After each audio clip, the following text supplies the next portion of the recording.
Galera, sejam todos bem-vindos à última aula dessa revisão de Lindbe. Alan, mas ainda vai ter as de civil com vocês. Sim, vocês não vão morrer de saudade, o coração de vocês não vai palpitar.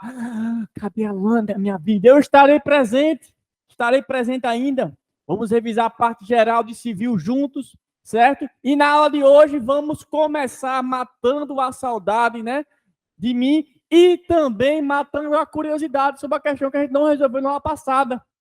Adianto que a aula de hoje vai ser mais curta, pelo menos assim pretendo, pois os artigos que nós vamos ver agora são artigos que a gente só basta saber a literalidade da lei. Eu vou ler com vocês, explicar, mas vocês vão ver. O principal ponto que vocês precisam para absorver é a leitura da literalidade da lei, tá certo? Artigo novo, vamos explicar para vocês e no final vamos fazer uma breve revisão de Lindbe com 3 questãozinhas variadas de assuntos diversos, não só da aula de hoje, beleza? Então a aula de hoje, vocês já perceberam que está maravilhosa. Por isso nós começamos, né? Alan, a questão que você terminou a passada, ficou ali entre 2 alternativas, não tem como essa questão estar certa, é uma bagunça. Pois é, pessoal, coloca aí na tela, ó.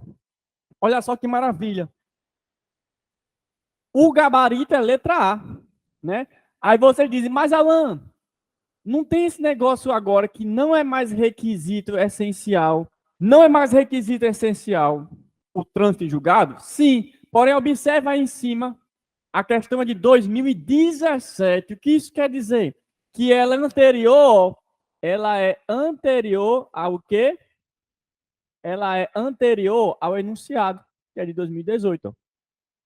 Conforme eu vou marcando aqui, vocês vão vendo aí. Então, quer dizer que, lembra, traz aqui para mim agora. Lembra que no início da aula anterior eu falei, ó, isso aqui é para vocês não confundirem quando forem estudar. Sim, porque algumas questões ainda vão trazer o trânsito julgado como algo essencial. Porém, a gente já acabou de ver que ele não é essencial, tá certo? Então, a partir de 2018 ali, como eu mostrei aqui no enunciado do STJ, ele deixou de ser essencial, apenas a eficácia da decisão, certo? E aí começamos a parte final do artigo 20. Eu quero que vocês tenham em mente o seguinte, a Lindbe, nesses artigos 20 a 30, ela vai ser regulamentada por um decreto, certo? Que é o decreto 9.830 de 2019. Alan, como assim? Esse decreto é como se fosse uma explicação pormenorizada do que os artigos da lei da Lindbe querem dizer. Então, eu vou dizendo o artigo da Lindbe e o artigo correspondente do decreto. É como se fosse assim. A Lindbe tem a disposição e o decreto explica melhor o que está na Lindbe. Só que para você saber a correlação de artigos, eu vou lendo com vocês aqui. Beleza? Então, ó, artigo 20 diz, da Lindbe, nas esferas administrativas, controladora e judicial, não se decidirá com base em valores jurídicos abstratos, sem que sejam consideradas as consequências práticas da decisão. Olha só, você pode manter aqui a tela em mim, o tempo todo. O que é que o artigo 20 diz? Eu não posso decidir com base em valor jurídico abstrato em qualquer hipótese? Não. Eu posso decidir com base em valor jurídico abstrato desde que eu leve em consideração que as consequências práticas da decisão. Então, ó, primeira pegadinha de prova. Consequências práticas da decisão. Primeira pegadinha de prova. Sob nenhuma hipótese, eu posso decidir com base em valores jurídicos abstratos? Não, está errado. Eu não posso decidir se eu não levar em consideração isso daqui. Se eu levar em consideração isso aqui, eu posso. Então, ó, não se decidirá com base em valores jurídicos abstratos sem que sejam consideradas as consequências práticas da decisão. Aí você diz, Alan, Não entendi. O que são valores jurídicos abstratos? Aí nós vamos para o regulamento, para o decreto. Artigo 3º, parágrafo 1º do decreto. Consideram-se valores jurídicos abstratos previstos em normas jurídicas com alto grau de indeterminação e abstração. Então, ó, é aquele valor jurídico que está previsto na lei, mas que ele não é determinado, que ele é abstrato. Aí você pergunta, Alan, como assim? Se a gente abrir aí o artigo 122, você tem um exemplo, tá? Do Código Civil, que a gente vai estudar na parte geral, eu vou ler para vocês, ó. São lícitas, em geral, todas as condições não contrárias à lei, à ordem pública e aos bons costumes. Então, eu posso estabelecer no meu negócio jurídico qualquer condição que não seja contrária à lei, à ordem jurídica, à ordem pública e aos bons costumes. O que é bom costume? Bom costume seria para a mulher andar com a roupa abaixo do joelho, o homem andar de roupa ensacada? Ou isso não é mais um bom costume? Perceba, beber muito é bom costume ou não é? O que é bom costume? Se eu fizer uma previsão que para mim é normal, para o outro pode ser, rapaz, isso é uma ofensa. Se eu fizer um contrato com um senhorzinho, uma senhorinha de idade de 70 anos que foi criado em outra circunstância cultural, tem coisas que eu vou entender que é possível, tem coisas que ele vai entender que é totalmente um absurdo. Nossa, você saiu para namorar e beijou duas pessoas no mesmo dia? Menino, você vai queimar no fogo do inferno. Vai dizer isso. Porque para ele isso é uma ausência de quê? Completa imoralidade, é uma completa imoralidade. Então, veja só, bom costume é um conceito, é um valor jurídico abstrato. É indeterminado. Então, eu não posso chegar e decidir, isso aqui viola o bom costume. Tá certo, viola o bom costume. Mas explique, se aprofunde, explique o que você considera bom costume e por que isso está violando o bom costume e demonstre as alternativas práticas, as consequências práticas dessa decisão. Então, aí você volta para o artigo 20. Ó. Eu não posso decidir só, certo? Com base em bom costume, sem analisar as consequências práticas. Aí eu vou para o parágrafo único. O parágrafo único diz, ó, a motivação, ou seja, o meu fundamento, a minha argumentação, o meu porquê. A motivação é o meu porquê. Por que eu estou? Em base em que eu estou tomando essa decisão? O meu embasamento vai demonstrar a necessidade e adequação da medida imposta, certo? Inclusive as possíveis alternativas. Então, perceba, quando eu faço essa análise do artigo 20, confrontando com o artigo 2º e 3º do decreto, eu começo a perceber que motivação, eu vou contextualizar os fatos. Motivação, eu vou indicar os fatos jurídicos, fundamentos que fazem com que eu tome aquela decisão. Ó, ele diz, inclusive, no regulamento, que você vai levar em consideração na hora de tomar a decisão a norma, a interpretação jurídica, a jurisprudência, a doutrina. A motivação poderá ser constituída por declaração de concordância com o conteúdo, de nota técnica ou parecer. Então, eu estou invalidando porque tem um parecer jurídico que demanda, que determina que eu invalide esse artigo, que eu invalide esse contrato. Certo? Então, perceba que eu não posso só dizer viola, um negócio abstrato. Eu tenho que trazer as consequências, demonstrar qual é o significado disso e mostrar, consequências práticas da decisão. Eu digo, tem essa consequência e essa consequência aqui. Se eu não violo, gera isso daqui. Se eu violar com base nisso, gera isso aqui. Mas se eu violar com base... Se eu violar não, né? Se eu anular com base nisso daqui, gera essa consequência. Essa consequência, em comparação com essas outras aqui, é a melhor possível. É a que preserva mais direitos, é a que diminui, que viola menos direitos. Então, na prática, essa aqui tende a ser a melhor. Entendeu? E não só dizer, estou anulando o ato porque esse aqui é o melhor. Mas esse aqui é o melhor com base em quê? Aí você vai, com base no que você poderia analisar, tomador de decisão, mostrar isso aqui e mostrar a sua fundamentação. Entenderam? Então, vamos lá. Ó. Parágrafo 2º do artigo 3º do decreto.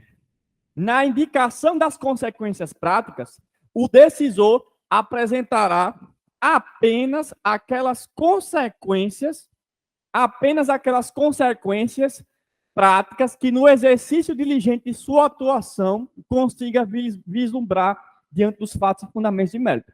Parágrafo 3º, a motivação demonstrará a necessidade de adequação da medida imposta. Você vê que ela vai meio que uma cópia do parágrafo único do artigo 20. Alan, então quer dizer que ele vai mostrar as consequências, traz aqui para o quadro, ó, que ele consiga vislumbrar de forma diligente, ou seja, não é, rapaz, qualquer consequência aqui, não, é a consequência que ele consegue vislumbrar depois de fazer uma análise completa. Óbvio que vão ter consequências que vão além disso aqui, que não cabe a ele analisar. Então, imagina, ele vai anular um contrato, ele é um gestor de um hospital público, vai anular um contrato que nesse contrato fazia a contratação de empresa terceirizada para prestar serviço. Então, ele vai dizer, ó, para anular esse contrato, vamos ter essas consequências aqui, ó. Vai passar um período sem atendimento, nós vamos ter que fazer não sei o quê. Vai gerar isso, vai gerar demissão, piriporó, mostra, mas ele comprova que, ainda que gere essas consequências, é o melhor para a administração pública, é o melhor para as pessoas, para a sociedade. Então, ele faz toma a decisão.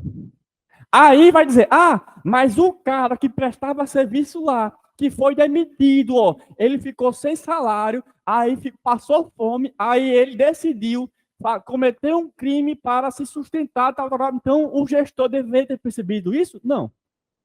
O parágrafo 2º diz isso. Ó. Apenas aquelas consequências práticas que, no exercício diligente de a sua atuação, quase que não sai, consiga vislumbrar diante dos fatos e fundamentos jurídicos. Agora, as outras consequências, claro que vão ter várias, porém ele vai analisar aquelas mais diretas, certo? E aí, continuando, nós vamos para o artigo 21. O artigo 21, pode colocar na tela aí, ele faz correspondência, ó, ao artigo 4º do regulamento. E eu quero que vocês analisem o seguinte, traz para mim, ó, modulação de efeitos. Quem não tem uma base grande em constitucional vai ter dificuldade de entender isso daqui, certo? Mas coloca aí na tela. Artigo 21. A decisão que na esfera administrativa, controladora ou judicial, então, controladora, para vocês entenderem, pode ser decisão do Tribunal de Contas, por exemplo, decretar invalidação de ato, contrato, ajuste, processo ou norma administrativa, deverá indicar de modo expresso as consequências jurídicas e administrativas.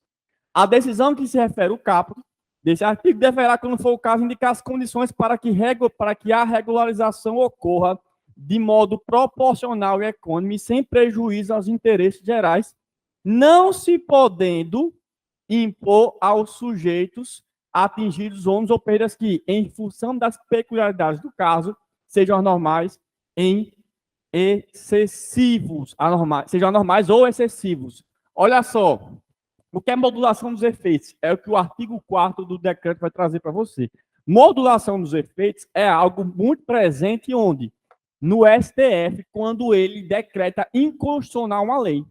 Então, imagine que uma lei está vigorando e aí, por algum motivo, essa lei, vamos supor, vício de iniciativa.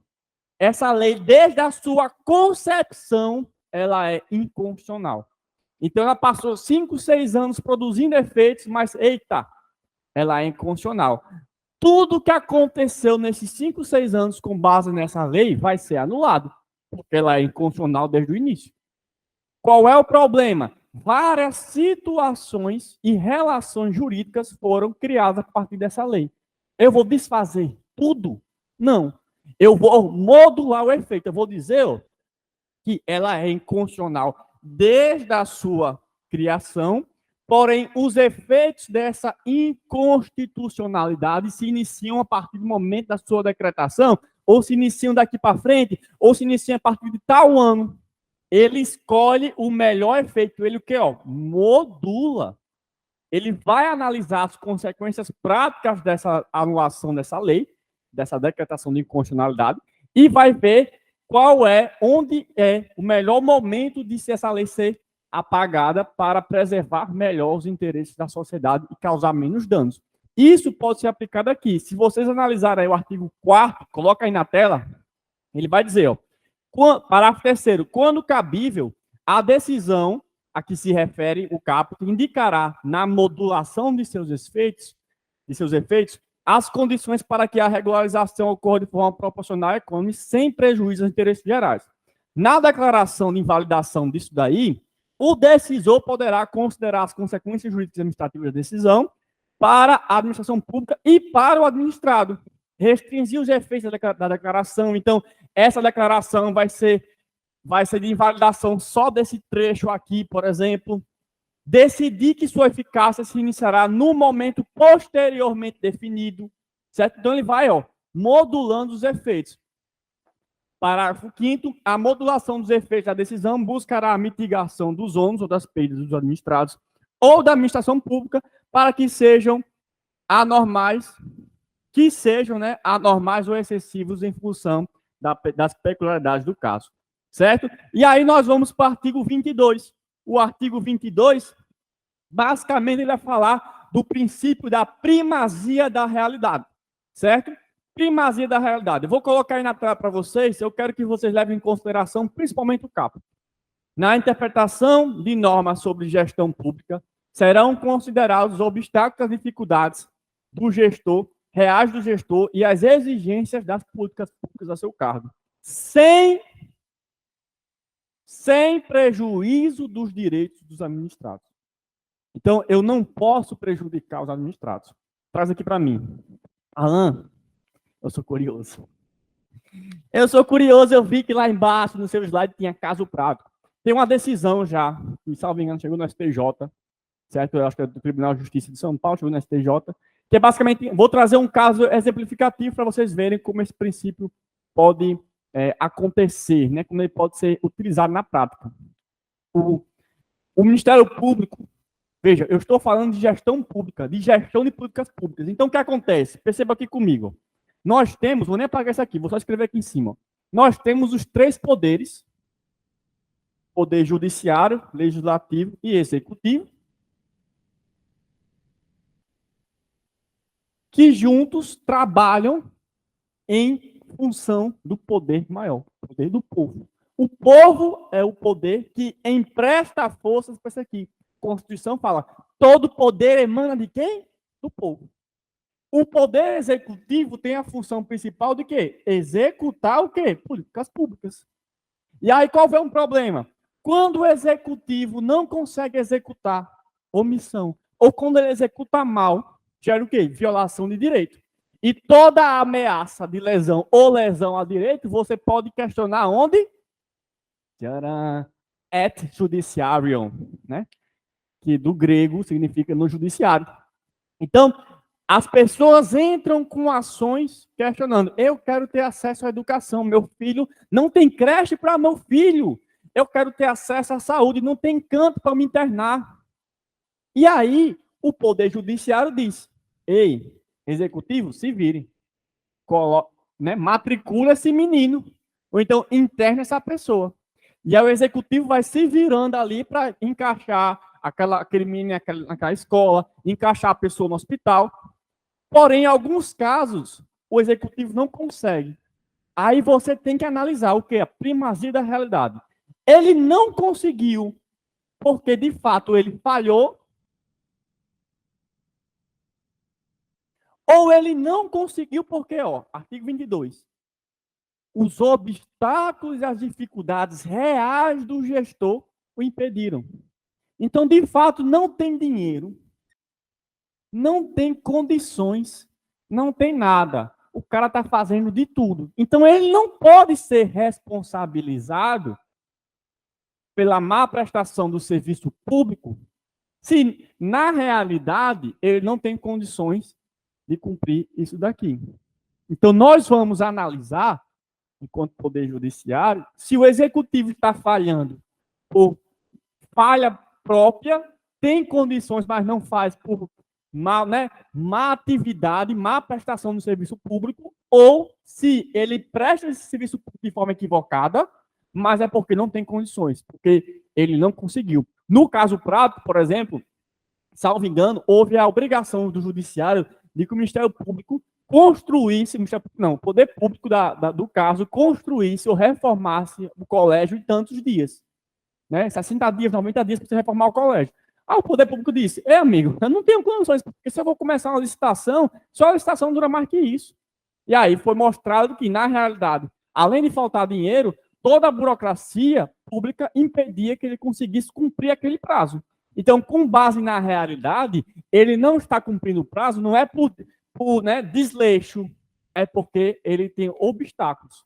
E aí eu uso esse artigo. Beleza? Avançando aí para o artigo 23. Analisem aí o artigo 23 comigo. Ó. Bota na tela. A decisão administrativa controladora judicial que estabelecer interpretação, orientação nova sobre norma de conteúdo determinado, impondo novo dever ou novo condicionamento de direito, deverá prever regime de transição. Então, a regra de regime de transição, quando nós estamos falando de regime de transição, a gente está na literatura da lei falando disso aqui, ó. Interpretação ou orientação nova, tá? Que a gente vai entender melhor no artigo 6º e já no artigo 10 do regulamento. Deverá prever regime de transição quando indispensável para que o novo dever ou condicionamento de direito seja cumprido de modo proporcional, equânime e eficiente, sem prejuízo aos interesses gerais. Aí eu vou aqui, ó, para o quê? O artigo 6º do regulamento. A decisão administrativa, ele repete, né? Até aqui, ó, até aqui ele está repetindo, preverá regime de transição quando dispensável, piriri poró, e aí repetiu. A instituição do regime de transição será motivada com base naqueles princípios iniciais da motivação da decisão, das consequências práticas que a gente já viu. A motivação considerará as condições de tempo necessário para o cumprimento proporcional, piriri pororó, certo? E aqui ele fala o que se considera nova interpretação ou orientação a ser dada. O que isso quer dizer? Quer dizer o seguinte, na prática, traz aqui para mim, na prática, se eu tenho uma situação e aí uma nova interpretação faz com que aquela situação que era considerada legal passa a ser ilegal ou tenha que mudar, então começa a interpretar diferente, começa a entender que essa prática não é mais aceita, eu tenho que prever um regime de transição, certo? A depender do caso, para que as novas regras sejam aplicadas sem prejuízo, né, dos interessados, dos que estão ali, dos administrados. Então, a gente vê muito isso, como a gente viu, na retroatividade da lei. Eu tenho uma mudança de interpretação, não tive uma mudança de lei. Mas essa mudança de interpretação, ela tem que ser analisada para não atingir o quê? Situações pretéritas. E não prejudicar os administrados. Vou para o artigo 24. Aí, ó, a revisão nas esferas administrativa, controlador judicial, quanto à validade de ato, pode botar na tela? Se já tiver na tela, eu agradeço o pessoal aí da produção, sempre diligente, maravilhosos. Estou falando porque você está falando isso, porque eu estou parando para ajeitar minha água, enquanto vocês não estão me vendo bebendo água. Escutaram eu engolindo água? Bom demais. Aproveite o momento, beba água você também. Né? Esse é o momento de beber água. Toma, bebeu água. Prontos? Estão voltando. A revisão nas esferas administrativa, controladora ou judicial, quanto à validade de ato, contrato, ajuste, processo ou norma administrativa, cuja produção já se houver completado, levará em consideração as orientações gerais da época, sendo vedado que, com base em mudança posterior de orientação, se declarem inválidas. Então, eu não posso, com base nesse artigo aqui, ó, reinterpretar situações que já se completaram, né, direito adquirido, tudo aquilo, com base em novas orientações. É uma complementação do artigo anterior, certo? E aí, o decreto vem trazer o artigo 5º, que é, ó, quero trazer para vocês aqui, ó. É vedado declarar inválida a situação plenamente constituída devido à mudança posterior de orientação geral. Então, a nova orientação não pode anular ou invalidar uma situação plenamente constituída. Porém, ó, o disposto no parágrafo 1º não exclui a possibilidade de suspensão de efeitos futuros de relação em curso. Então, se a relação já está constituída plenamente, já se acabou, ok. Mas se ela é uma relação continuada em curso, eu posso analisar a possibilidade de mudança dos efeitos para o futuro, mas não atingindo o passado. Certo? Artigo 26. Para eliminar irregularidade, incerteza jurídica ou situação contenciosa na aplicação do direito público, inclusive no caso de expedição de licença, a autoridade administrativa poderá, após oitiva do órgão jurídico, do órgão, né, de parecer jurídico, e quando for o caso, após realização de consulta pública, certo? E presente razões de relevante interesse geral, celebrar compromisso, que é tipo um acordo, ok? O qual só produz efeitos a partir de sua publicação. Esse acordo não vai retroagir. Isso é importantíssimo, tá certo? E aí eu quero que vocês analisem aí, ó, os requisitos aí desse acordo que são complementados no regulamento. Então, o acordo tem aí no parágrafo primeiro o que o compromisso, o que ele tem que ter, né? Os requisitos gerais desse acordo, mas no artigo 10 do regulamento, nós temos os requisitos mais específicos, certo? E aí, ó, as condições do artigo 10, eu quero que vocês olhem aí, inciso 1, 2, 3. Ó. Para celebrar o acordo, eu tenho que ouvir o órgão jurídico, e aí analisem aí comigo, ó, ouvir o órgão jurídico, ok. Realizar a consulta pública quando? Caso seja cabível. Então, na hipótese de autoridade entender conveniente para eliminar irregularidade, incerteza jurídica ou situações contenciosas na aplicação do direito público, pode celebrar compromisso com os interessados, certo? Observada a legislação aplicável às seguintes condições. Eu vou ouvir o órgão jurídico para ver se o compromisso é a melhor tomada de decisão a se fazer. Se for cabível, aí eu faço uma consulta pública, uma audiência pública, e se tiver razões de relevante interesse geral, certo? E aí, aqui vem o que pode subsidiar o acordo, né? Então, o processo que subsidiar a decisão de celebrar o compromisso será instruído com. Aí vem o que o acordo tem que ter e a reafirmação do que eu falei. O compromisso firmado somente produzirá efeitos a partir de sua publicação, certo? Ele não vale para o pretérito. Ok? Mantém na tela aí o artigo 27, que vocês vão ler em conjunto com o artigo 9º do regulamento, do decreto. A decisão do processo nas esferas administrativas controladora judicial poderá impor compensação. Para quem não lembra o que é compensação, o Instituto de Direito Civil traz aqui para mim. Compensação está dentro dos direitos das obrigações, que é quando devedor e credor têm créditos e débitos entre si. Então, imagine que você me deve, você. Sim, você mesmo. Você me deve R$90 que você nem lembra, né? Naquela festa que você bebeu demais, né? Apagou, eu tive que te comprar água para você, pedi um Uber para você, paguei seu lanche, deixei você em casa. Já aconteceu isso com você? Comigo nunca aconteceu, porque eu não faço essas coisas. Mas com você eu sei que aconteceu. Então você me deve 90, né? Só que aí teve uma festa que eu fui comemorar a sua aprovação no concurso, e aí, sem querer, primeira vez na vida que eu fui beber, não sabia beber, né? Dei PT também. E o que aconteceu?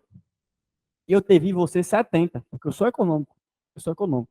Então, o que acontece? Você precisa pagar 90, pagar 70, a gente faz a compensação, certo? E você me paga quanto? 20. Beleza? Só isso, Alan? Só isso. Então, o que é que traz aí para a tela? Bota aí na tela.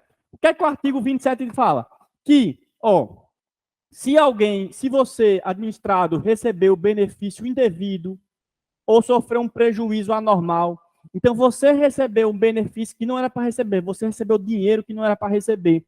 Mas depois do processo, por exemplo, você vai ter que pagar também o negócio, ou você vai ter que receber alguma coisa. Então, se você recebeu o benefício indevido, traz para mim, você vai ter que devolver.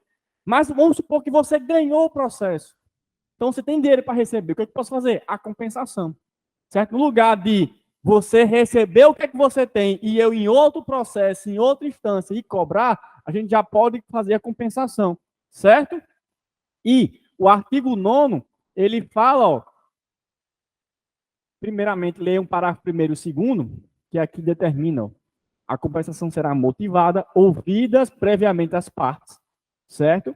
Para prevenir ou regular a compensação, poderá ser celebrado compromisso, e aí nós vamos para a parte do regulamento, que o administrador, ele pode impor, certo?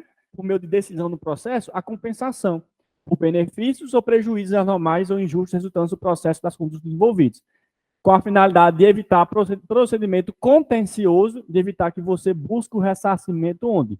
No processo judicial. Então, no processo administrativo, vamos supor, no processo administrativo, a administração impede você de realizar sua atividade comercial, uma fiscalização, alguma coisa, mas esse impedimento, essa suspensão das suas atividades foi feita de forma muito grave, não cabia naquele momento a suspensão. E aí, de fato, você teve uma multa, você foi multado porque você agiu errado com alguma coisa, né, praticou um dano ambiental e tal, mas não precisava impor a suspensão. E aí você teve um prejuízo por não funcionar, mas você tem a multa a pagar. Aí o que é que ele faz? Ele compensa. Se a sua multa for maior do que o seu prejuízo, o prejuízo reduz o valor da multa, você paga só o valorzinho. No lugar, você tem que pagar a multa inteira e entrar num processo contencioso para cobrar esse ressarcimento do prejuízo anormal ou excessivo que você sofreu. Beleza? E aí nós vamos para os artigos finais. Artigo 28, artigo 29, artigo 30. O artigo 28 fala que o agente público, como você vê na tela aí, responderá pessoalmente por suas decisões ou opiniões técnicas em caso de dolo ou erro grosseiro chamado a culpa grave. Então, se ele fizer caquinha, ele responde pessoalmente em caso de dolo ou erro grosseiro. E aí o artigo 29, artigo 30, mera leitura para vocês se deliciarem. Beleza? Vamos avançar aqui, ó, na tela. CESP, questãozinha, certo ou errado? A respeito da lei de introdução às normas do direito brasileiro, da pessoa jurídica, do negócio de direito da prescrição, julga a seguir. Ainda que possa causar prejuízos administrados, a interpretação pelo gestor de norma de gestão pública será realizada de acordo com as exigências das políticas públicas. Verdadeiro ou falso? 3, 2, 1. Pausa e pensa. Voltou? O que é que vocês acham? Errado, artigo 22, né? Então, percebam que as questões que vão trazendo desses temas da aula de hoje são questões que buscam a literalidade da lei. E aqui fala, ó, sem prejuízo dos direitos dos administrados. E aqui falou, ainda que possa causar prejuízo. Né? Nós temos aí só a pegadinha, a famosa Gugu e aí. Vamos agora revisar a primeira aula. Primeira aula. Procurador do Estado. PGE. Roraima. É Roraima ou Rondônia? Rondônia, né? Roraima é RR. Né? Se eu tiver errado, pessoal, me perdoe. Faz uns 12 anos que eu não estudo geografia. Segundo a lei de interpretação das normas de direito brasileiro, a regra geral, quando aplicável, é que a lei brasileira, depois que é oficialmente publicada, não foi promulgada, não cai na pegadinha, adoro não cair em pegadinha, risquei tudo, ficou mal feito, vamos riscar direitinho agora. Quando oficialmente publicada, inicia a sua vigência em...